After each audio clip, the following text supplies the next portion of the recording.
أعوذ بالله السميع العليم من الشيطان الرجيم بسم الله الرحمن الرحيم الحمد لله رب العالمين الحمد لله ولي الصالحين الحمد لله نحمده ونستعينه ونستهدي ونتوب إليه ونعوذ بالله من شرور أنفسنا ومن سيئات أعمالنا من يهد الله فهو المهتد ومن يضلل فلن تجد له وليا مرشدا وأشهد أن لا إله إلا الله وحده لا شريك له وأشهد أن محمدا عبده ورسوله وصفيه وخيرته من خلقه اللهم صل وسلم وبارك على سيدنا ونبينا محمد وعلى آله وصحبه أجمعين وعلى من تبعهم بإحسان إلى يوم الدين رب اشرح لي صدري ويسر لي أمري واحلل عقدة من لساني يفقه قولي سبحانك لا علم لنا إلا ما علمتنا إنك أنت العليم الحكيم سبحانك لا فهم لنا إلا ما فهمتنا إنك أنت الجواد الكريم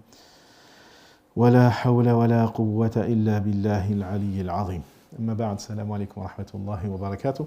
Donc on remercie Allah subhanahu wa ta'ala qui nous a permis de nous réunir en ce lieu pour pouvoir passer un moment de rappel et vivre ensemble ce qu'a nommé un compagnon du prophète alayhi salatu wassalam qui s'appelle Abdullah ibn Rawaha Sa'atul Iman, une heure de foi. Chaque fois qu'il rencontrait des compagnons, il les rencontrait, il leur dit Ta'ala na'ishu sa'at al-iman, viens que nous vivions une heure de foi.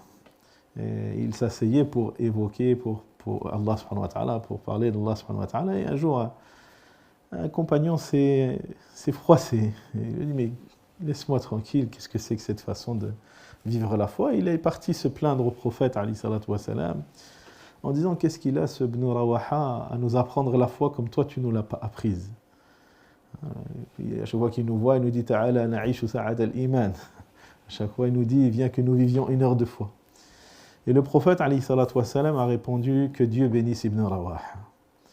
Qu'Allah bénisse Ibn Rawaha qui aime les assises pour lesquelles les anges concourent afin d'être présents, afin de participer.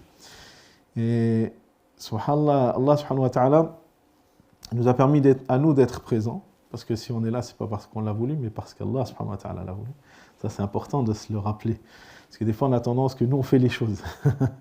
Mais en vérité c'est Allah subhanahu wa ta'ala qui nous permet de les faire. Et c'est pour ça qu'on ne peut pas commencer ce genre de réunion sans au préalable remercier Allah azza wa jal qui a été la cause de ce bienfait. Il y a tout bienfait qui nous touche, il vient de lui. C'est pas moi qui le dis, c'est Allah subhanahu wa ta'ala dans le Coran. Ma asabaka min hasanatin fa min Allah. Toute bonne chose, tout bienfait qu'il t'atteint vient d'Allah azza wa jal. Wa ma bikum min ni'matin fa min Allah. Il n'y a pas un bienfait qui vous touche sans qu'il ne provienne d'Allah subhanahu wa ta'ala. Et c'est pour cette raison, mes sœurs et frères, que on doit toujours commencer, lorsqu'on est touché par les bienfaits d'Allah azza wa jal, par le fait de remercier celui qui est l'initiateur de ce bienfait, à savoir Allah subhanahu wa ta'ala. Et c'est ça la réalité de l'adoration, c'est de prendre conscience de cette réalité-là. C'est de prendre conscience qu'en réalité, tout ce qui nous touche comme bienfait, apparent, caché, matériel, spirituel, nous provient d'Allah azza wa jal. Et la réaction pour le croyant, c'est d'en prendre conscience et aussi de le reconnaître par le cœur avant tout, mais aussi par la parole, par les actes. C'est ça le véritable shukr. C'est le fait de le dire, de le penser et de le vivre et d'agir en fonction de cette reconnaissance. Allah Ta'ala nous dit dans le Coran wa amma bi ni'mati rabbika fahaddith. Dans le Coran, et quant au bienfait de ton Seigneur, proclame-les. Y a-t-il un plus grand bienfait que celui de vivre la foi? Qu'Allah subhanahu wa ta'ala te permette de l'évoquer. Parce que tout va partir. Allah Ta'ala nous rappelle que tout disparaîtra. Mais ce qui va rester justement, c'est ça. Al-Baqiyatus Salihat. Ce qu'on appelle Baqiyatus Salihat dans Surah Al-Kahf, c'est ça. C'est le moment où on invoque Allah Azza wa Jal, où on glorifie Allah subhanahu wa ta'ala. Tout le reste part. Et tout ce que tu fais pour Allah Azza wa Jal, ça reste. C'est pour ça, une fois, même dans les actions. Vous savez, une fois, Aïcha, radiyallahu anha, le prophète sallallahu alayhi wa sallam lui a dit, après avoir sacrifié une bête, d'en faire aumône aux gens qui étaient dans le besoin autour d'eux. Et donc Aïcha va partager cette viande entre les gens. Et le soir, quand le prophète alayhi salatu wa salam va rentrer, il va lui dire que reste-t-il de la chèvre? Et Aïcha, naturellement, automatiquement, elle va dire il ne nous reste que l'épaule. Il ne reste que l'épaule de la chèvre. Tout le reste, je l'ai donné. Et là, le prophète, il nous dit, non, il nous reste tout sauf l'épaule. Parce que ce qu'on a donné, c'est ça qui reste. Mais ce qu'on n'a pas donné, c'est perdu. On ne le trouvera pas dans la vie dernière. Vous voyez, le prophète, il avait un autre logiciel. Un logiciel qui lui permet de voir et de discerner vraiment la réalité des choses. Aïcha, elle a dit, il nous reste l'épaule, elle a vu le matériel. Mais le prophète, il lui a dit, non, il nous reste tout sauf l'épaule. Parce qu'en vérité, c'est vrai, c'est ça qui va rester. Le jour dernier, tout ce qu'on fait va partir. La seule chose qui va rester, c'est ce qu'on a fait pour Allah subhanahu wa ta'ala. Et c'est pour ça que lorsque Allah Azza wa Jal nous permet de venir nous asseoir, de vivre des moments de foi, on doit se sentir honoré. Qu'Allah subhanahu wa ta'ala nous ait permis de pouvoir profiter de ce moment-là. Et si on connaissait la réalité de ce moment-là, je vous assure qu'on ne voudrait pas sortir d'ici. C'est que, comme il dit le prophète, mais il y a un temps pour chaque chose. Parce que si Allah subhanahu wa ta'ala nous montrait ce qu'il y a dans l'invisible et ce qui se passe dans l'invisible en ce moment, on ne voudrait plus vivre, on voudrait rester assis jusqu'à ce que Malak al-Maut vienne nous prendre. Mais c'est aussi pour tester notre foi, pour savoir est-ce que nous, on veut vraiment ces choses-là. Parce que si Allah Ta'ala nous montrait les choses, on voudrait tous venir. Il n'y a personne qui refuserait de venir s'asseoir si il voyait ce qui se passe dans le monde invisible. Mais c'est pour tester la foi de chacun d'entre nous, pour savoir quel est notre engagement, quelle est notre réalité. Parce qu'on vit dans une époque où malheureusement, parce que le matérialisme est très présent, parce que le consumérisme est très présent, l'être humain il a perdu ses repères, il ne sait pas où il va. Et on voit, subhanallah, pourtant l'histoire, elle nous fait voir qu'on n'a jamais été aussi évolué technologiquement, intellectuellement parlant, matériellement parlant. On a tout. On a tout pour que l'être humain soit heureux. Si on s'arrêtait ou si on définissait le bonheur à travers l'évolution technologique, matérielle, intellectuelle. On a tout ce qu'il faut pour être bien. Et pourtant, c'est une époque où on voit que l'être humain est au plus mal. Il est malheureux. Il est dépressif. Vous savez, en Europe, on est les plus grands consommateurs d'antidépresseurs. Et pourtant, l'Europe, c'est un pays évolué, intellectuellement, matériellement. Il y a tout. Et pourtant, l'être humain, il est malheureux. Il est malheureux parce qu'il s'est détourné d'Allah subhanahu wa ta'ala. Parce qu'il cherche son bonheur à côté de là où il se trouve. Il pense que le bonheur, c'est dans l'argent. Il pense que le bonheur, c'est dans la reconnaissance sociale. Et on voit aujourd'hui, à travers les réseaux sociaux, on est là même jusqu'à photographier son plat pour qu'il soit instagrammable. C'est comme ça, instagrammable. Et on donne beaucoup d'importance à des choses qui sont de l'ordre du matériel, où on cherche l'attention des autres sur soi. Et on pense que c'est de cette façon-là que l'on va trouver la réussite personnelle, l'épanouissement personnel. Et on oublie qu'en vérité, la réussite et l'épanouissement personnel ne se trouvent qu'auprès d'Allah subhanahu wa ta'ala. Pourquoi ? Parce que c'est l'essence même pour laquelle Allah azza wa jalla nous a créés. Il ne nous a pas créés pour qu'on fasse des stories sur Insta ou Snap. Il ne nous a pas créés non plus pour qu'on soit assujetti à ce qu'il a créé pour nous. Parce qu'Allah Ta'ala nous rappelle qu'il a créé pour nous tout ce qui se trouve dans les cieux et sur la terre, il les a créés au service de l'être humain. Et donc quand l'être humain se détourne de son Seigneur et qu'il se rabaisse à donner de l'importance à ce que Dieu lui a assujetti, il perd le sens de ce qu'il est. Parce que Allah Ta'ala lui a donné juste 2 objectifs à atteindre. Le premier, c'est sa relation à Dieu, de soigner sa relation à Allah subhanahu wa ta'ala. Allah Ta'ala nous dit dans le Coran, وَمَا خَلَقْتُ الْجِنَّ وَالْإِنسَ إِلَّا لِيَعْبُدُونَ. Je n'ai créé les génies et les hommes que pour qu'ils m'adorent. Et Abdullah ibn Abbas, radiyallahu anhuma, le cousin du prophète, alayhi salatu wa salam, il a donné une explication à ce verset. Et il a dit, ça veut dire, je n'ai créé les génies et les hommes que pour qu'ils me connaissent. Parce que l'adoration en soi n'est pas une finalité. Il y a beaucoup de gens qui pensent que quand Allah il dit « Je n'ai créé les djinns et les hommes que pour qu'ils m'adorent », on pense que l'adoration est une finalité. Vu que c'est Allah il dit pour qu'il m'adore, donc la finalité c'est l'adoration. Mais en vérité, c'est pas vrai. L'adoration n'est qu'un moyen, un outil pour nous amener à une autre réalité, qui nous est citée dans un autre verset dans le Coran, dans Surat Al-Baqarah, où Allah subhanahu wa ta'ala il dit Ya ayyuhan nas, là il s'adresse aux humains, pas que aux croyants, aux humains. Ya ayyuhan nas u'budu rabbakum. Ô humains, adorez votre Seigneur. U'budu rabbakum alladhi khalaqakum walladhina min qablikum la'allakum tattaqun. Ô humains, adorez votre Seigneur qui vous a créé, ainsi que ceux qui vous ont précédés, ainsi atteindriez-vous la piété. C'est ça la réalité. Parce que c'est quoi la piété? Bonne question. C'est quoi taqwa? Si je vous pose la question à vous, comment vous définissez la taqwa? C'est quoi? Je sais qu'on est samedi matin, il est 9 heures. Là, la crainte. Mais encore, oui. C'est agir avec la conscience constante de Dieu. Oui, essayez de le dire au micro pour que ceux qui suivent. C'est agir avec la conscience constante de Dieu dans notre vie, nos actions. Non.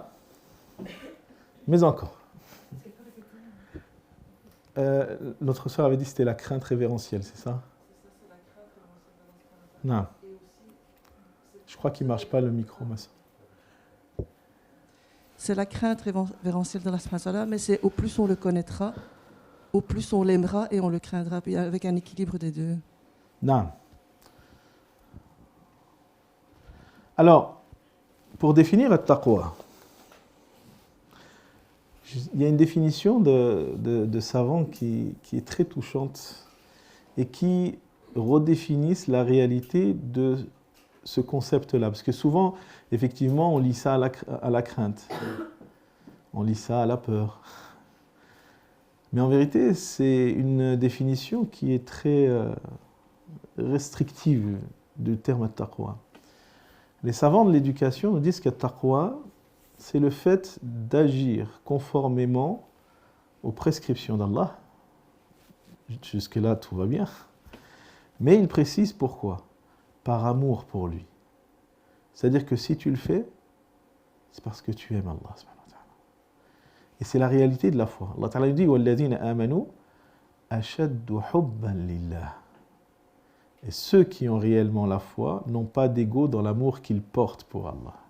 Donc la réalité de taqwa, c'est de faire ce qu'Allah subhanahu wa ta'ala te demande de faire parce que tu l'aimes plus que tout. C'est ça. Et c'est le fait de craindre de lui désobéir. Effectivement, il y a cette notion de crainte. Mais pourquoi?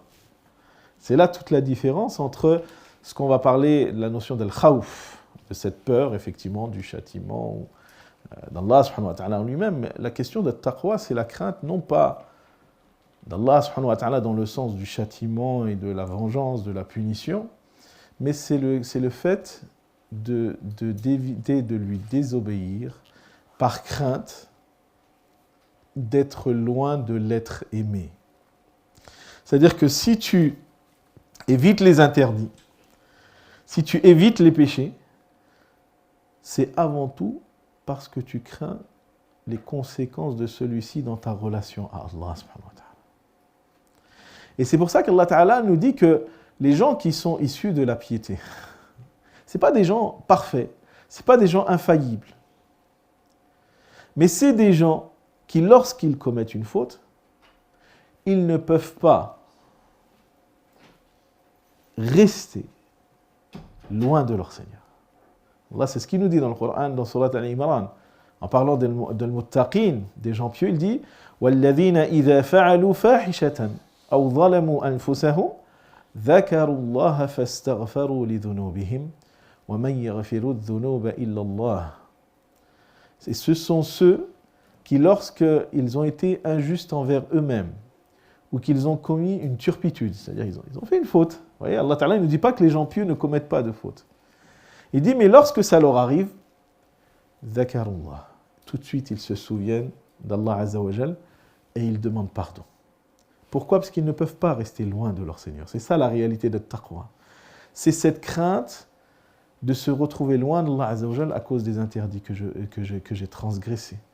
C'est le fait d'agir par amour envers Allah subhanahu wa ta'ala. Et c'est un tout autre rapport que de nourrir une relation à Dieu uniquement dans l'image d'un Dieu qui punit, d'un Dieu sévère, d'un Dieu qui va nous mettre en enfer.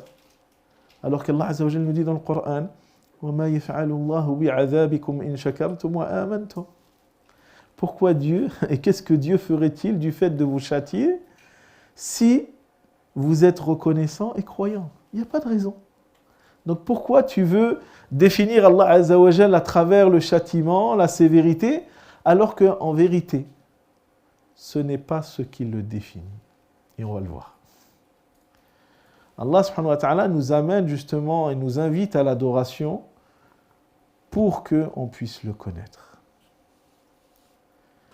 Et c'est ça la réalité de la foi. Parce que la foi du croyant, eh bien, cette adoration, elle doit nous élever et nous ramener jusqu'à vivre, comme l'a dit notre sœur, avec le rappel constant d'Allah Azza wa Jal dans tout ce que l'on fait. Et c'est ça le plus haut degré de la foi.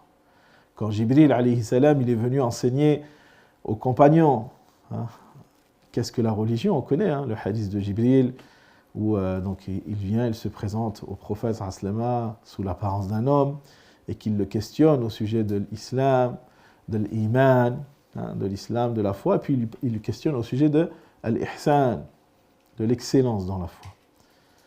Et quand il questionne le prophète sallallahu sur l'ihsan, et qu'on lui dit « Fa'akhbirni anil ihsan » informe-moi au sujet de l'excellence dans la foi, bien le prophète alayhi salatu wa salam lui répond an ta'bud Allah ka'annaka tarah fa in lam takun tarah fa innahu yarak. C'est le fait d'adorer Allah Azza wa Jal comme si tu le voyais. Car si tu ne le vois pas, sache que lui, il te voit. Et la réalité de l'excellence dans la foi, c'est ça. C'est de vivre dans cet état, comme l'a dit notre sœur, d'un perpétuel rappel d'Allah Azza wa Jal. On est conscient qu'Allah Azza wa Jal, il est avec nous. Quel que soit l'endroit où on se trouve. On est conscient qu'Allah subhanahu wa ta'ala, il nous observe, il nous entend, il nous voit. Quel que soit le lieu, l'époque, les circonstances. Et cette réalité de la foi, elle m'amène justement à prendre conscience de ça, à m'élever et à chercher à me rapprocher du divin pour pouvoir justement l'adorer comme il se doit. Parce que c'est ça qui nous est demandé. Parce que quand on parle de taqwa, Allah Ta'ala nous dit de le craindre, de vivre cette taqwa, mais comme il faut. Et il nous appelle justement à cela au nom de notre foi. Ya ayyuhalladhina amanu taqullaha haqqa tuqatih wa la tamutunna illa wa antum muslimun. Allah il nous dit, vous qui avez cru. Donc il nous interpelle au nom de la foi. Parce qu'en vérité, la piété et la réalité de la piété, elle ne peut être réalisée que par celui qui vit la foi. C'est-à-dire l'adoration, elle conduit à la piété. C'est la première étape. Et c'est pour ça qu'il s'adresse aux humains. Les humains, il dit aux humains, si vous voulez me connaître, adorez-moi parce que l'adoration conduit à cette réalité-là. Mais une fois qu'on a la foi, Allah Ta'ala nous demande de le craindre pieusement, comme il se doit. Ô vous qui avez cru, taqullah, prémunissez-vous vis-à-vis de Dieu, comme il se doit, et ne mourrez qu'en pleine soumission. Et il n'y a que la foi qui peut nous amener à cela. Parce que la foi, elle est vivante. La foi, ce n'est pas quelque chose de stationnaire. Il y a des gens qui pensent que la foi, ça y est, une fois que j'ai cru en Allah, j'ai cru aux anges, j'ai cru aux livres, aux messagers, au jour dernier, au destin, ça y est. Non, ça c'est les piliers de la foi, c'est les bases. Mais dans un autre hadith que l'on trouve chez le Bukhari et Muslim, et selon la version d'Imam Muslim, donc le prophète il dit al-imanu bid'un sab'una shu'bah a'la'uha la ilaha illa Allah adna'uha imatatu al-adha 'ani at-tariq wal haya'u shu'batun min shu'ab al-iman. La foi est constituée de 70 et quelques branches, dont le plus élevé est le fait de proclamer l'unicité d'Allah Azza wa Jal. Le moindre, d'enlever quelque chose qui pourrait causer du tort, qui se trouve dans le chemin. Et al-haya, la pudeur, est un des affluents de la foi. Et donc, à travers ce hadith, on comprend que la foi, c'est un ensemble de paroles, c'est un ensemble d'actes, et c'est un ensemble d'états qui nous rapprochent d'Allah Azza wa Jal par le fait de les acquérir, de les vivre, de s'en imprégner dans notre quotidien. Et quand la foi, elle se réalise, elle doit changer notre existence. Elle doit changer notre réalité. Elle doit nous pousser justement à nous interpeller sur notre devenir. Parce que Allah Ta'ala nous a créés pour qu'on l'adore, et il nous a créés aussi pour que nous soyons les représentants de Dieu sur terre. C'est aussi des rôles pour lesquels il nous a créés. Quand il a créé Adam, il dit وَإِذْ قَالَ لِلْمَلَائِكَةِ وَإِذْ قَالَ رَبُّكَ لِلْمَلَائِكَةِ إِنِّي جَاعِلٌ فِي الْأَرْضِ خَلِيفَةً. Et lorsque ton Seigneur a dit aux anges, je vais établir sur terre un vicaire, un représentant. Donc notre relation à Dieu, en tant que croyant, c'est une relation qui est une relation verticale, qui régit notre relation avec notre Créateur, mais celle-ci, elle est intrinsèquement liée à notre relation à l'autre. C'est pour ça qu'il dit qu'il a établi sur terre un vicaire. De façon à ce que cette relation à Dieu, elle nous imprègne au point d'agir avec l'autre, inspiré, imprégné par ce que Dieu attend de nous. Par cette foi, cette relation divine. Plus tu es proche de Dieu, dans ta réalité spirituelle, et plus dans ta relation avec les autres, tu vas exceller. Et c'est pour ça que un des indicateurs de la réalité de notre foi, c'est notre comportement. Tu ne peux pas prétendre être proche d'Allah Azza wa Jal si tu te comportes mal avec les autres. C'est une réalité. Tu peux avoir tous l'attirail, hein? La barbe longue, la qamis, le jilbab, tout ce que tu veux. Mais si ton comportement n'est pas à l'image de ce qu'Allah Ta'ala il a défini comme précepte, comme valeur, alors tu n'as pas compris le sens de l'adoration. Parce que l'adoration de Dieu, elle doit nous amener à cela. Et d'ailleurs, il y a un lien intrinsèque entre l'adoration, notre lien à Allah, et celui envers les autres. À chaque fois, Allah Azza wa Jalla, il parle des adorations, il y lie le comportement.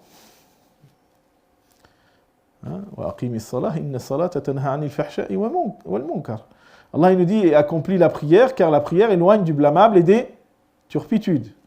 Pareil pour la zakat, elle purifie. Pareil pour siyam, ça nous dit celui qui jeûne et qui n'abandonne pas les propos obscènes ainsi que grossiers et la vulgarité, Dieu n'a que faire de son jeûne. Donc on voit bien que la dimension sociale elle est liée. De même que le prophète il dit, celui qui part au hajj et qui ne possède pas 3 vertus, il a peu de chances de réussir son hajj. Et parmi les 3 vertus, il y a la crainte d'Allah Azza wa Jal, qui va lui permettre de ne pas transgresser, mais derrière, il nous dit quoi le prophète sallallahu alayhi wa sallam?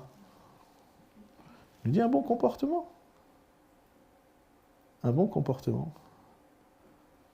Et une patience. Donc des vertus vis-à-vis des autres et un bon comportement envers les autres. Donc il y a cette relation à l'autre. La dimension sociale, elle est liée. Et c'est ça la réalité de la foi. Et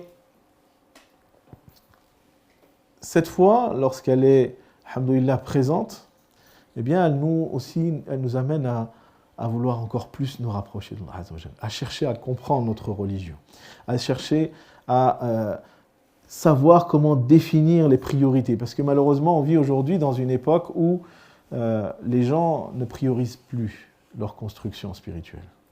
Il y a des gens, ils pensent que ça, c'est plus important qu'autre chose. On va considérer, par exemple, que la barbe, c'est plus important que le bon comportement envers les parents.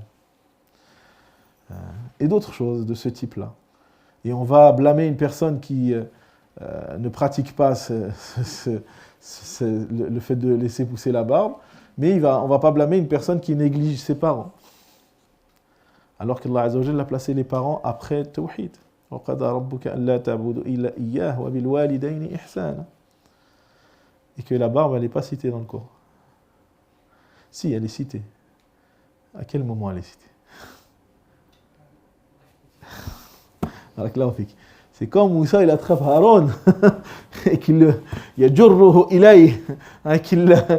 tire vers lui quand il l'a laissé et qu'il est parti en rendez-vous avec son Seigneur et que les Bani Israël ont adoré le veau d'or. Ben, quand il est revenu, il attrape son frère par la barbe. Voilà. C'est à ce moment-là qu'on parle de la barbe dans le Coran. On n'en parle pas comme étant une marque d'excellence dans la foi, bien que, bien sûr, ça fait partie des sunnas et des choses qu'il faut, alhamdoulilah, ne pas négliger, si on peut ne pas négliger, mais ce n'est pas une obligation centrale, je dirais. Il y a des choses plus importantes. Et malheureusement, il y a des gens qui vont donner plus d'importance à ces aspects-là qu'à des choses qui sont fondamentales dans la foi. Et c'est là où on voit que pour une personne qui cherche à se rapprocher de Dieu, il est nécessaire qu'il apprenne sa religion. Il est nécessaire qu'il cherche à comprendre celle-ci, qu'il aiguise son intellect, qu'il fasse en sorte de pouvoir définir les choses et de donner à chaque chose sa véritable valeur. Parce que c'est ça la religion. Quand on avait questionné le prophète Aslama, qu'est-ce que la religion? Il avait répondu,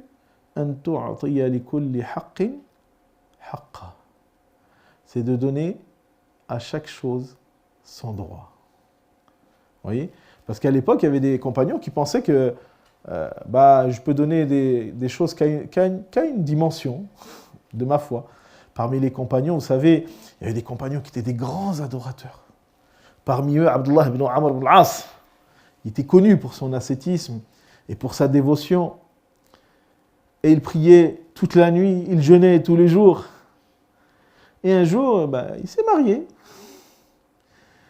Sauf que quand il s'est marié, lui, il a continué à jeûner le jour, à prier la nuit.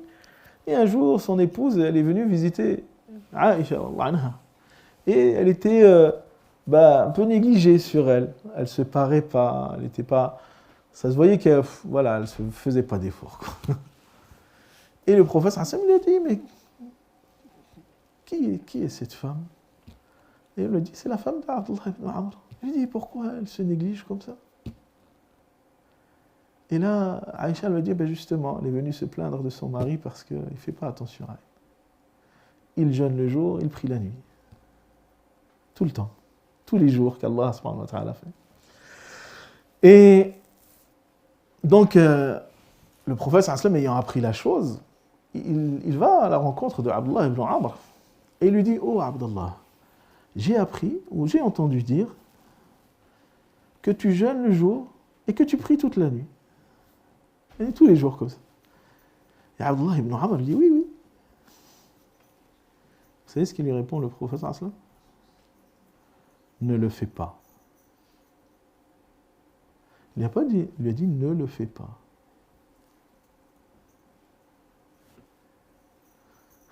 C'est incroyable. Et là, il lui explique pourquoi. Il lui a dit, oh Abdallah, Allah, il a certes des droits sur toi. Mais ton corps aussi a des droits sur toi. Tes yeux ont des droits sur toi. Ta femme a des droits sur toi. Et la religion, c'est de donner à chaque chose son droit. Vous voyez? Pourtant, il était dans une adoration perpétuelle. Pour qu'on comprenne que l'adoration, la meilleure adoration, ce n'est pas celle qui est dans l'excès, mais c'est celle qui définit à chaque chose son droit, c'est l'équilibre. Parce qu'Allah Ta'ala, il a fait de cette religion une religion d'équilibre. Et qu'est-ce qui va nous permettre de définir cette réalité-là et de la vivre? C'est justement l'étude. C'est la connaissance, c'est l'apprentissage. Le fait de connaître la réalité de notre religion et le fait d'apprendre ce qui va pouvoir justement renforcer ma foi et la rendre plus solide, et qu'est-ce qui va la fragiliser dans un certain sens.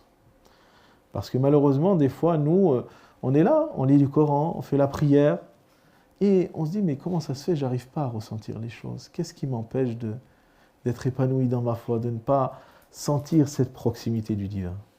Peut-être que tu négliges un aspect que tu as pensé qui n'était pas essentiel. Regardez Allah Azza wa Jal, quand il parle de la religion, c'est étonnant dans le Coran, il parle de gens qui ont nié le jour des comptes ou la religion, أَرَأَيْتَ الَّذِي يُكَذِّبُ بِالدِّينِ.